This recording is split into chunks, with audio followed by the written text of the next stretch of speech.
Welcome. You are listening to the Overseas Life Redesign podcast, where you'll hear fun, relaxed, and inspirational interviews with people who are really living the dream. I'm Dawn Fleming, an attorney turned alchemist, and your host for the show, coming to you from the tropical island paradise of Isla, Mujeres, Mexico. Listen to conversations with courageous souls who've stepped out of their comfort zone and designed a new way of life.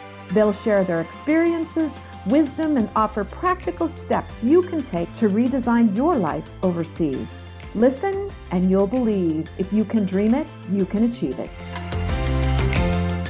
Okay, I'm here today with Jim Silver, and he owns a dive business, and we are going to hear all about how that came about. And thank you so much for taking the time to chat with me today. Well, thank you for having me. It's fun. So the name of your business is Aqua Ventures, Eco Divers. Okay.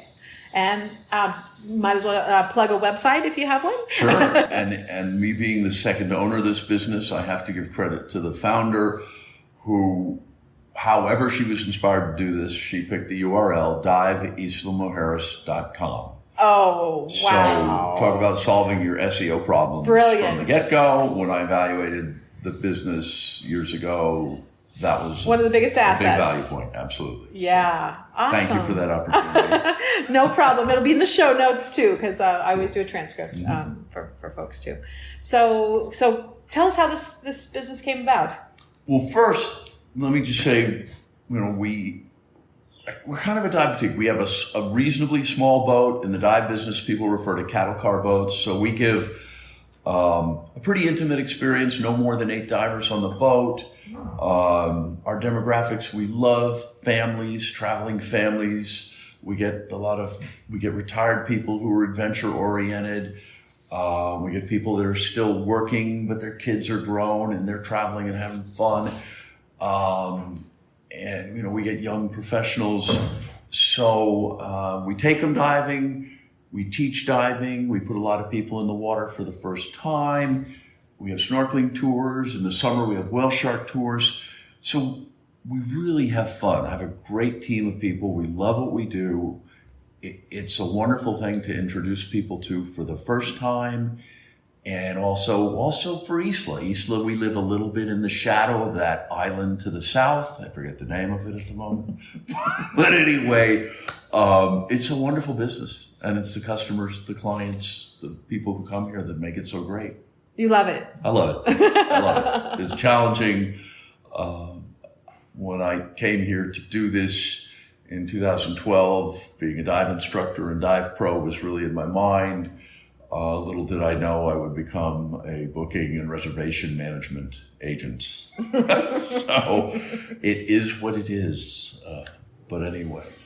So is it one boat that you have? We have one boat. Okay. And my captain, who I love to death, who actually dove with this company as a customer in the summer of 2011, where I met Wilbert as a dive master, and as dive pros, we bonded just in that experience, having fun. You never really take your dive pro hat off when you're an instructor or a dive master. So anyway, he's been with me the whole time. Where was I going? What was the question? If you had one boat, or if you were looking at expanding it all? Or Wilbert's brother-in-law and his nephew have 2 whale shark boats. They're our partners for whale shark in the summer. They also sometimes back us up if we need a second boat or we need a backup boat. I see. So, there's a real family component to this business that I'm delighted as a U.S. citizen, as coming here as an immigrant, to have a part of my world. So, but yes, bottom line, one boat. She's a mid-engine diesel with a big swim step and a dive ladder. You divers that are listening out there, we giant step off the swim step and we back roll, slow freeboard, and really, she's a great platform. Another really good thing that the founder of the business did was set up a good, solid dive boat. Good boat. For our conditions here. So, yeah. Perfect. So take us back to before you had the business. Okay. Did you look at different areas for having a business like this? Or? I was in the U.S. I had left my real estate business behind. I was an agent, I was a broker. I had my own real estate practice in Northern California for 9 or 10 years. Everyone remembers the real estate crash in 2008, 2006. Very well. And so anyway, I was looking from Belize on up through the Yucatan. I'd made a couple of trips to Isla, Mujeres as a tourist in, I think 2008 and 2011. And so what attracted me to this part of the world is, one, it's not that tough to get back to the U.S. You know, I have friends who even in Panama felt it was a long way to get back. The price is reasonable, cost of living, cost of doing business. It's not like islands out in the Caribbean where things are very expensive because it's so hard to get things. They're very remote. Mm-hmm. So I looked at an opportunity in Belize. This opportunity was presented to me in early June of 2012 because the business had closed. Mm-hmm. I had friends on the island. They knew about the business closing. They knew that I was interested in heading down this way and being in the dive business and doing underwater photography, which is one of my passions. And they called me and said, "Hey, Jim, this stuff is here, this closed business. Do you have any interest in resurrecting this?" And so, having had my own business, having solved a number of different problems, and self-employment is tough. And if you can do it, if you can feed yourself. You don't have to start from scratch. Starting from scratch is always much really harder tough. Than if you've got something. You're right. And the pieces here, the structure was here. It was just a matter of bringing it back to life, turning lights back on. So, was that more difficult than you anticipated? Easier? About the same? How would you describe that exercise? There were issues within the company structure and the permitting structure that didn't surface through my due diligence. And so those things had to be dealt with eventually. Okay. And, anytime you take on something that's not brand new out of the box, there's always going to be some lurking something or other. I mean, the boat turned out to be in worse shape than I thought. She needed a lot of loving care, which in a boat adds up to dollar signs. Right. So anyway, yeah. Well, good. Yeah. There's always something, but it doesn't sound like it was too it wasn't a deal breaker. It wasn't a showstopper as well, right. Nothing happened that made me go, I can't do this. It's time to go home. Yeah. or do something else. Although there was a moment a couple of years ago when I did start looking for another job because I had too many employees. I was struggling with letting them go. Business was hurting a little bit. What do I need to do to make this survive? Ended up just sweating it out and, scaling back on expenses as much as possible. It's what you have to do when you have a business at times. Right. So, anyway, that was a tough one. And through the years I've heard that, people that have grown a business only to say, this isn't really what I want. And then, scaled it back and we're much happier with, less stress, less overhead. And susceptibility to those because at times I've resisted intentionally, with thought, with analysis, taking on a second boat, doubling the business, the work. I turned 62 last summer, not 42. And so empire building really isn't part of the equation. It's live a good life, have fun. Hopefully, you've got to support the business. I don't have an oil well back home. Right. And so yeah, it's good. It's a challenge. So, okay, let's go back a little bit further to the idea of living outside the United States. What kind of prompted that, and how did that all come about? In the early 90s, I took my first adventure travel trip outside the U.S. I've been a water person all my life, and I raced sailboats and windsurfed on the San Francisco Bay where the water's cold. And finally, I decided I was going to travel for a windsurfing vacation. And so I ended up in Cabarete in the Dominican Republic and absolutely fell in love with the culture. It's a melting pot, tropical fruit, mojitos, warm water. Just like, wow, what great people. This is, amazing really people. So that really planted the seeds for, how at some point, how will I eventually make a transition to this place? And it certainly is one of those situations where, gosh, I wish I bought land or property in the Dominican Republic in 1991. Right. You have those moments. But so that's probably where, So that was 20 years before Yeah. you made bought the business here, right? Right. So that germinated a long time. Well, it did. I mean, I had a career in high tech back then. My kids were in elementary school and junior high. I certainly was much more grounded and rooted in Northern California with family and career and so forth. And in the meantime, took the kids we made a trip to Ixtapa. We made a trip to, it's escaping me, Huatulco on the west coast of Mexico. Sure. So we did some Beautiful Mexico town. trips and just, enjoyed getting out of the U.S. and hitting some warm locations. Somehow I never made it to the Alps.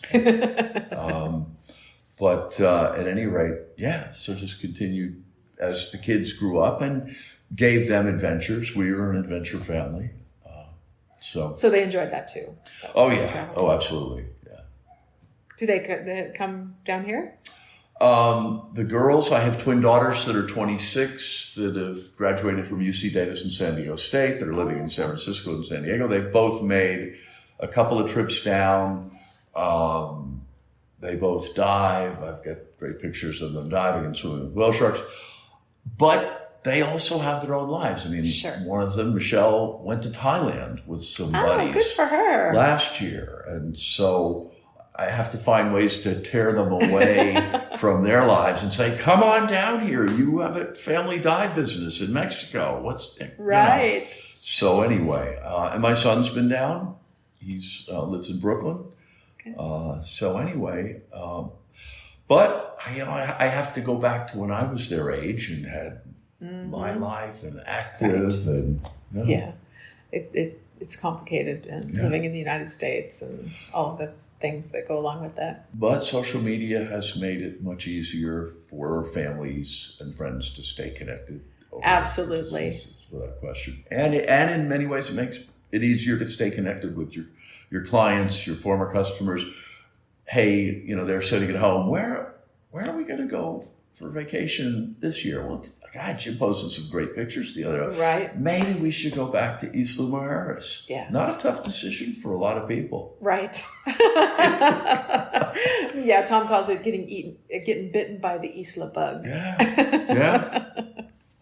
Great. So, what kind of advice would you give to somebody that was thinking about making a dramatic move like that? Was there any fear involved when you did it, or were you pretty much like, yeah, this is what I'm going to do, I'm ready? Or take me kind of through that mental and emotional journey about moving away from your home country. Well, certainly the backplane the bottom of the staircase, there's financial issues. Can I actually do this? Can I feed myself? Can I pay for a place to live? Do I have a nest egg? Do I have passive income from somewhere else? Can I make this work? Do I have something in the bank? So in my case, I had the experience of running my own business. I had information from a business I'd evaluated, a dye business in Belize. I had their business model. I had some experience with how businesses ran in Isla, or at least dye businesses. So I had a pretty good sense that I would be able to make this work.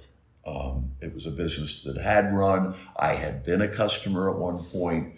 I consulted with people that dove with the business, and one person in particular, you think I should do this? Yeah, go for it, Jim. So, right, got some encouragement. So, if you don't have a plan, if you don't have a framework, then hopefully you have a financial cushion that will let you explore an area, look for opportunities, and build something organically. Right. I didn't have, I'm not a trust fund baby. I took a hit in the high tech crash. I took a hit in the real estate crash. I was going to ask you about the real estate crash. So it's not like I had a year's worth of living expenses in the bank when I chose to do this, and I had a substantial passive income that would sustain you. That was not there. Okay. Because I think people wonder about that. Do these people just have another source of income? And a lot of times they don't. Well, to be perfectly honest, if you can make a living in the real estate business, you can probably make a living doing almost anything you want. When I interview people to work in the company, there's a couple of questions I like to ask. One is, have you ever worked on straight commission? Which you do in real estate, of course. Absolutely. And they often look at me and go, oh my gosh, no. And I'm like, well, that's what running a small business is. Absolutely. If I don't sell a dive or a tour, none of us get paid. Matters, right? We don't eat. So, and I'll also go, a companion question, or maybe instead, is what do you think my most important job is? And they talk about dive safety and equipment and the boat. And I don't let them go on too long before I say, look, if nobody comes in that door, none of the rest of this matters. We can't do the rest of it. So it's all important. But if you're looking to take that leap and you want to support yourself and run a business, you have to be able to bring clients, customers, one way or another to the table. Mm-hmm. And of course, Isla is a blessing because it has wonderful repeat business.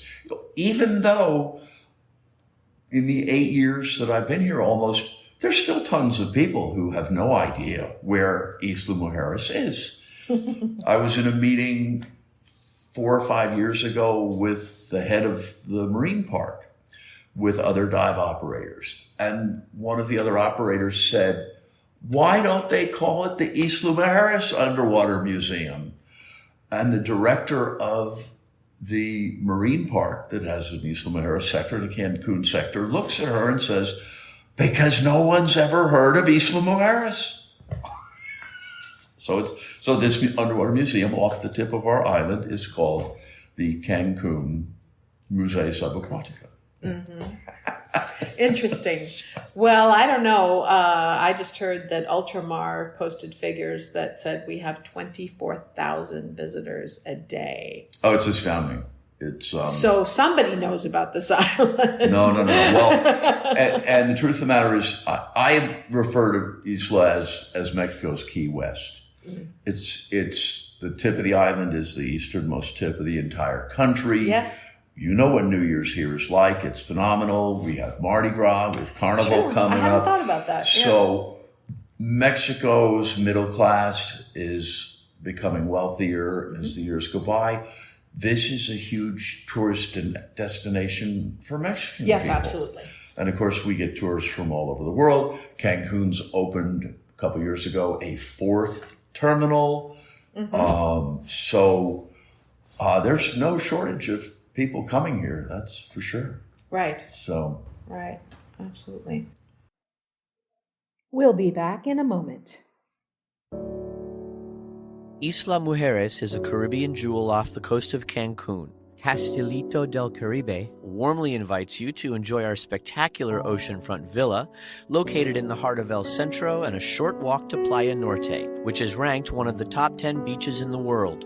With an ocean view of crystal clear turquoise waters overlooking both the Caribbean and Cancun city skyline, we offer a fabulous location for you to enjoy all the peace and tranquility you're looking for on vacation, while also taking in all the excitement the island has to offer, with activities either in walking distance or a golf cart day excursion away. Please visit CastelitoCaribe.com, www.CastelitoCaribe.com. We look forward to seeing you soon. Integrity Vacation Property Management. Trust, truth, results. From buyer's representative services to rental market analysis, staging, marketing, and full-service property management, achieving your goals is our top priority. Visit our website at www.integrityvpm.com and get our free guide, Self-Manage or Hire, a property owner's checklist of issues to consider. Contact us for a free consultation to see if we can help you maximize the return on your investments. Integrity VPM, raising the bar in vacation property management.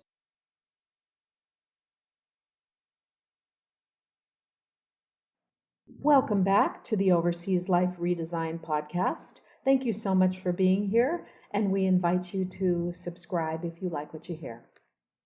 So you had looked at some other areas. You said Belize and the Bahamas and some other islands. And was it purely an economic exercise, or were there some other factors why you were? That's a great question.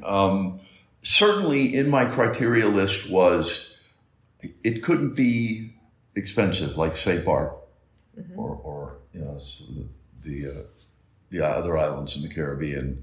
And it had to be, again, fairly easy to get back to the United States. It took me a while to realize how much closer we are to Miami than we are to Houston. It's a 1 hour flight. And so I actually make parts runs there from time to time. But certainly a big part of it was the opportunity presented itself. I mean, you don't know why these things happen in your life. And sometimes will I kick myself if I don't do this? Right. How many come along? Right. How many chances? And so, and it's funny, one of the huge pieces of the business that I really didn't have on my radar was the whale shark business. And so it's a wonderful part of our business.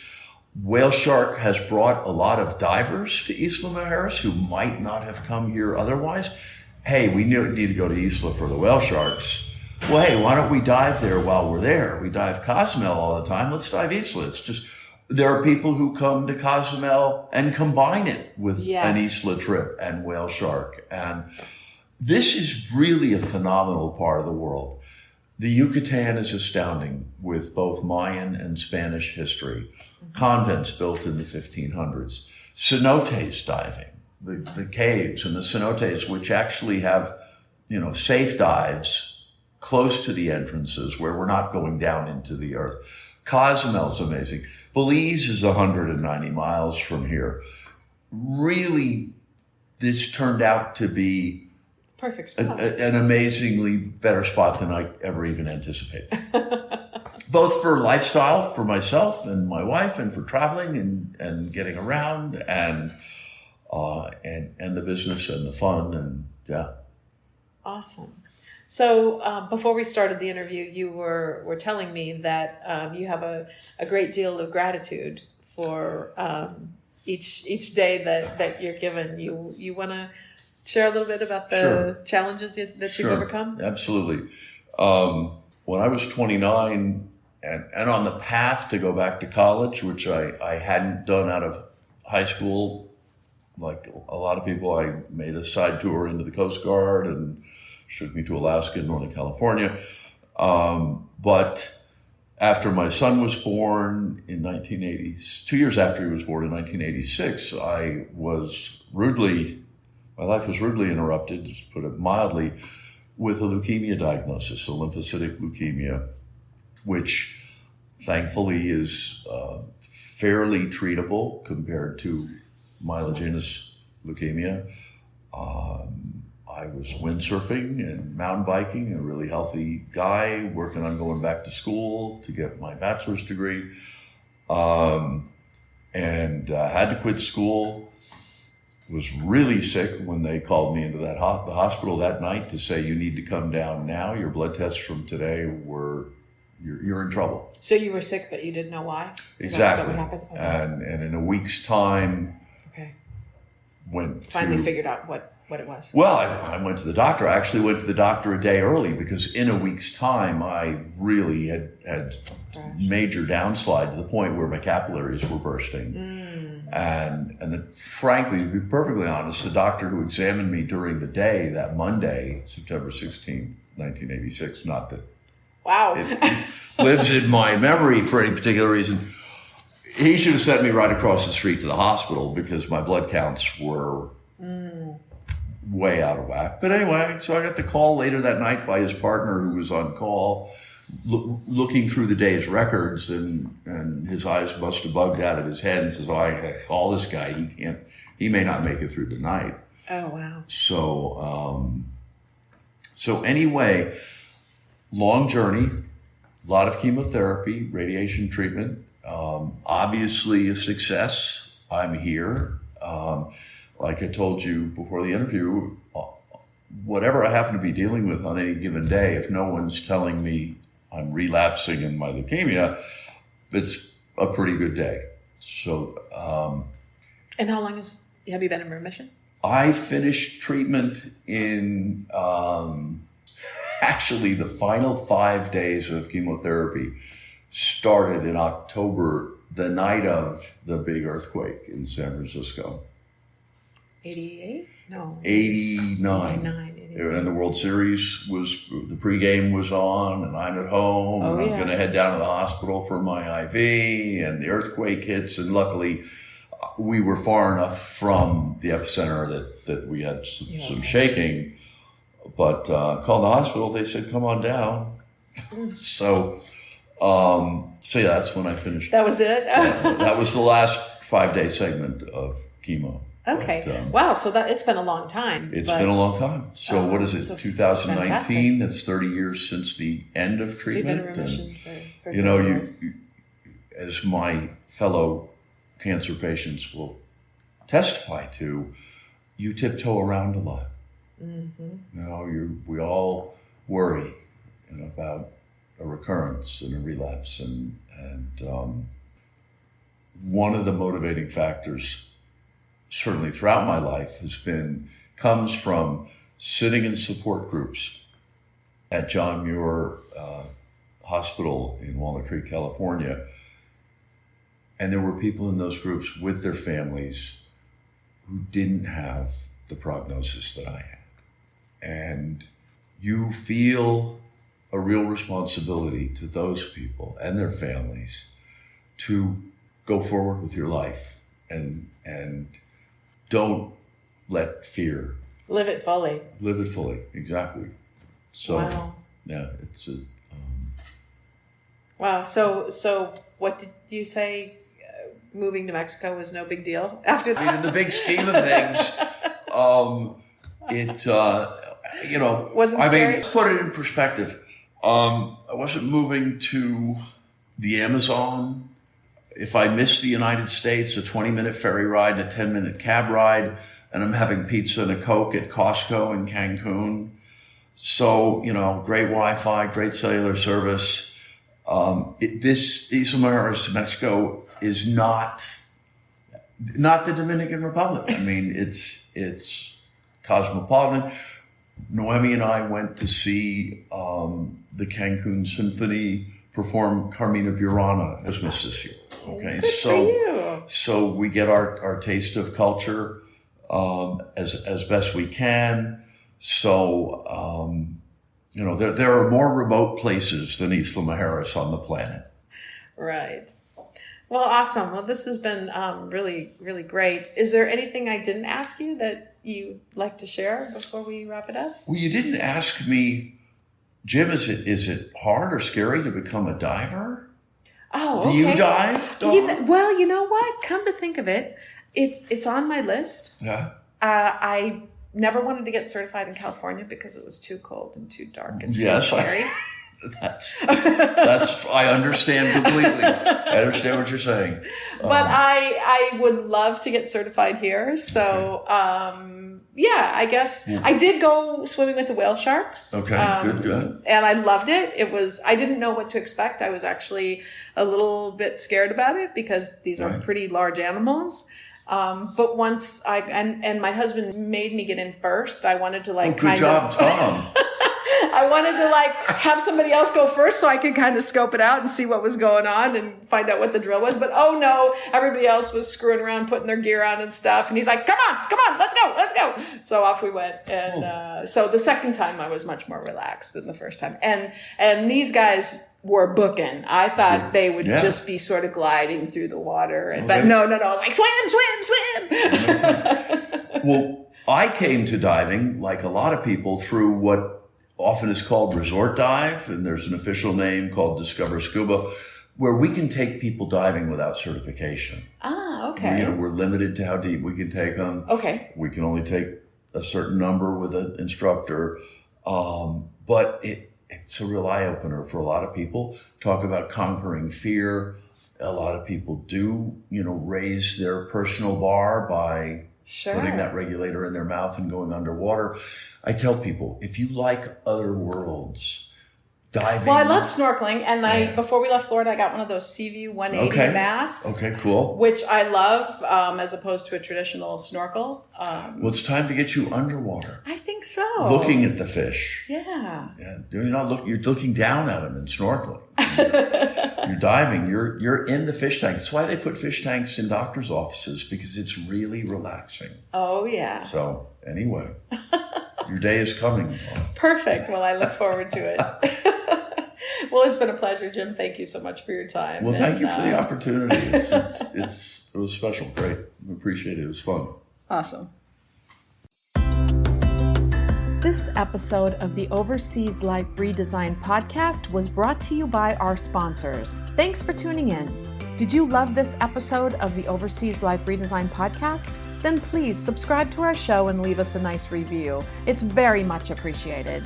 We invite you to visit www.overseasliferedesign.com and take the Are You Ready for an Overseas Life Relocation Readiness quiz.